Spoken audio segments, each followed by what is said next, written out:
देखिए, महाराष्ट्र का तो हम लोग समझ सकते हैं कि उनका टाइम आ गया है, लेकिन हमारा तो 1 महीना बाकी है और ये फेस्टिवल का महीना है। यहाँ पर दिवाली है, छठ है, बहुत बड़े बड़े फेस्टिवल्स हैं।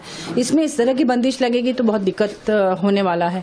लेकिन चुनाव भाजपा जो है, भाजपा अपने हिसाब से देश चलाती है। भाजपा को शायद लगता है कि अगर ज्यादा टाइम मिल जाएगा तो और ज्यादा काम कर देंगे। इतना ज्यादा काम हमारे माननीय हेमंत सोरेन जी ने गठबंधन की सरकार में कर दिया है कि भाजपा घबरा गई है और वो चाह रहे कि किसी तरह से चुनाव कर दिया जाए ताकि और ज्यादा काम ना हो पाए।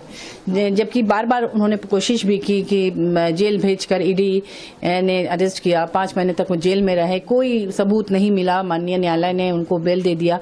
तो बहुत तरह के हथकंडे, तोड़फोड़ करना, बड़े वरिष्ठ नेताओं को मतलब लेके चले जाना, कई नेताओं को ले जाया गया। तो इस तरह के हथकंडे अपनाती है, लेकिन कोई बात नहीं, हमारी सरकार पूरी तरह से तैयार है। माननीय हेमंत सोरेन जी ने इतना काम कर दिया है कि अब कोई जनता किसी के भी बहकावे में नहीं आएगी और इसी सरकार को दोबारा चुनेगी। क्या लग रहा है कि तैयारियां कितनी है, जबरदस्त है? आपको कहें कि 1 महीना पूर्व, देखिए 1 महीना पूर्व हुआ तो और ज्यादा काम हो सकता था, जो शायद इसकी वजह से थोड़ा काम कम होगा। लेकिन हमारी सरकार जो है, माननीय हेमंत सोरेन जी जो है, साल भर पढ़ाई करने वाले छात्र हैं। एग्जाम के समय में नहीं भी पढ़ेंगे तो भी जनता उनके साथ रहेगी, क्योंकि ये है जो लोग साल भर चुपचाप सोए रहते हैं, वादे नहीं निभाते हैं, कोई काम नहीं करते हैं, उनको डरने की जरूरत होती है। ये तो जब से सरकार बनी, कोविड आ गया, लेकिन कोविड के बावजूद एक भी व्यक्ति की मौत भूख से नहीं होने दी। हमारे मजदूर भाइयों को ले लद्दाख से हवाई जहाज में लेकर वापस आए, स्पेशल ट्रेनें चलाई, दीदी किचन, मुख्यमंत्री किचन वगैरह खोल के हर थाने में किचन खुलवाया ताकि कोई भूखा ना मरे। बाहर से जो आए थे वो भी यहाँ पर भरपेट भोजन उन्होंने खिलाया। इसके बाद लगातार योजनाएं हर एक को ध्यान में रखते हुए भाजपा के कार्यकाल में महिला तस्करी में झारखंड कुख्यात था। आपको पता होगा, एक पन्नालाल नाम का ट्रैफिकर था जिसने 15,000 लड़कियों की तस्करी की थी, लगभग वो जेल में है। और उस समय इतने प्लेसमेंट एजेंसियां यहाँ खुल गई थी, गुमला, सिमडेगा, खूंटी में, कि यहाँ से लड़कियों को नौकरी देने का झांसा देकर वो एजेंसियां दिल्ली ले जाती थी। दिल्ली में भी प्लेसमेंट एजेंसी था, वहां से वो लोग को काम के लिए भेजते थे रोजगार का नाम देकर, लेकिन उनका हर तरह से शोषण होता था। माननीय मुख्यमंत्री हेमंत सोरेन जी ने इसे रोका। उनके समय भाजपा के कार्यकाल में तो हर रेलवे स्टेशन, हर जगह आपको बस स्टैंड में झुंड की झुंड लड़कियां मिल जाती थी जो दलाल लेके जा रहे थे दूसरे राज्यों में। तो अब उन्होंने इसको रोका, उन्होंने महिलाओं को सम्मान दिया। उन्होंने महिला सम्मान योजना इसीलिए लॉन्च किया कि जो लोग छोटी छोटी राशि के ये से नौकरी के लिए जाते थे बाहर, उनको ना जाना पड़े, वो अपने राज्य में सम्मानजनक रोजगार से जोड़ें। और ये राशि सिर्फ देना नहीं, उनको कुटीर उद्योग से जोड़ने के लिए एसएचजी ग्रुप बना के उसको सब्सिडी रेट में लोन दिलवाना। फिर पलाश ब्रांड, क्योंकि मार्केटिंग की दिक्कतें आती थी, तो उसके लिए पलाश ब्रांड नाम से सरकारी एक उनको ब्रांड दिया गया ताकि उनके सामान, बनाए हुए सामान को सरकार खुद खरीद कर बेचेगी। दिल्ली में और बाहर बहुत जगह एग्जीबिशंस होते हैं उसमें।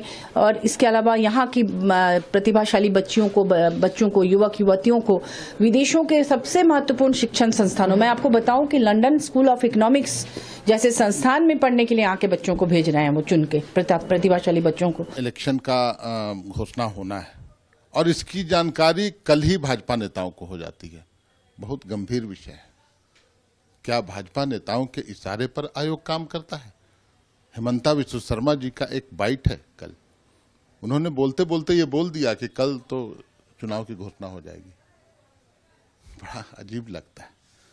इस कदर किसी आयोग को कठपुतली बना के रखना गंभीर बात। आप कह रहे हैं कि आप पूरी तरह से तैयार हैं, आपकी जो गठबंधन के साथी हैं उनसे आपकी मीटिंग भी नहीं हुई है, सीट शेयरिंग पे बातें नहीं हुई है, कैंडिडेट फाइनलाइजेशन की भी बात नहीं चल रही, तो कैसे तैयार है आप? सब बातचीत हो रही है, सब तरह से तैयार है। ये बातचीत आपके मीडिया के सामने नहीं आई होगी। हमारी बातचीत के कई पहलू हैं, कई माध्यम हैं। हाँ, एक औपचारिक बैठक होगी जो आप लोगों के द्वारा भी कवरेज लिया जाएगा और आप लोगों को जानकारी में भी होगी, और उस बैठक के बाद सब कुछ स्पष्ट हो जाएगा। लेकिन एक खाका तैयार है, किसे कहाँ लड़ना है मोटा मोटी वो भी तैयार है।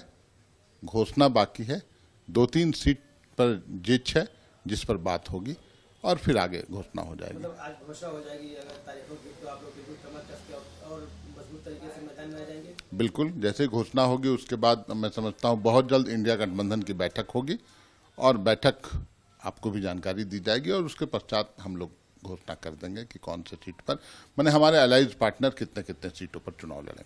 देखिए, चुनाव आयोग का पूरा सम्मान करते हुए हम ये कहना चाहते हैं कि जब चुनाव आयोग कोई फैसला लेता है तो वो क्यों कटघरे में खड़ा होता है। जब हमने बार बार कहा कि ड्यू डेट हमारा 6 जनवरी है, तो उससे पहले आप कराइए। आप महाराष्ट्र के साथ चुनाव कराना चाहते हैं, ठीक है, तो आपने हरियाणा का जब 3 नवंबर को था और महाराष्ट्र का 26 नवंबर को ड्यू डेट था, तो आपने इन दोनों का साथ क्यों नहीं कराया। तो कहीं ना कहीं जब आप हमारी बात अनसुनी करते हैं तो हमें यह लगता है कि आप राजनीति से प्रेरित होकर या किसी दल विशेष से प्रेरित होकर के इस तरह की घोषणाएं करते हैं। फिर भी हम ये कहते हैं कि चुनाव आयोग का सम्मान करते हुए हम पूरी तरह से तैयार हैं और हमारी तैयारी को देखते हुए घबराहट में लिया गया ये फैसला है, क्योंकि लोग जानते हैं कि जब जो लोग 2100 देने की बात कर रहे थे, मां बहनों को जब 2500 रुपए देने की बात हो गई, तो उसको कैसे जल्दी से जल्दी रोका जाए, और उसका सहारा चुनाव आयोग बन रहा है। तो हम समझते हैं कि हम लोग पूरी तरह से तैयार हैं और हर स्थिति परिस्थिति का मुकाबला बढ़िया से करेंगे। आप कह रहे हैं कि महाराष्ट्र चुनाव के साथ करने पर चुनाव आयोग की भूमिका कटघरे में है। अभी तो डेट का अनाउंस हुआ नहीं है, जैसे टाइम आया कि 3:30 बजे अनाउंस होगा, क्या पता झारखंड का डेट आगे आए। नहीं, तो फिर इतनी जल्दीबाजी क्यों है। अगर 6 जनवरी है तो आप जो विधायक 5 साल के लिए चुने जाते हैं उनको तो उतने दिनों तक रहने दीजिए। आप कैसे ऐसा फैसला ले सकते हैं, और फैसला लेते हैं तो वो कहीं ना कहीं न्याय के दायरे में होना चाहिए। जब आप 3 नवंबर और 26 नवंबर का ड्यू डेट था हरियाणा और महाराष्ट्र का, तो आपने क्यों नहीं लिया कि हरियाणा और महाराष्ट्र के साथ एक साथ चुनाव हो। और जो 6 जनवरी और 26 जनवरी में देखिए कितना दिनों का अंतर है, तो उसका साथ फैसला क्यों ले रहे हैं।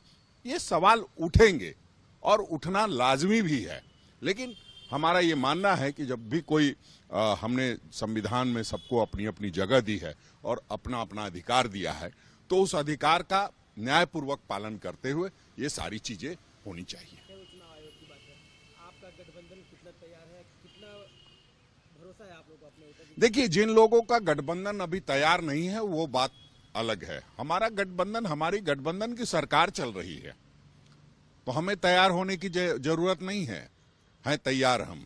देखिए, हम पूरे तरीके से तैयार हैं और ऐसे भी यहाँ का जो इलेक्शंस था वो ड्यू था और 5 जनवरी तक असेंबली की मियाद पूरी हो रही थी, तो उसके पहले तो इलेक्शंस होना ही था।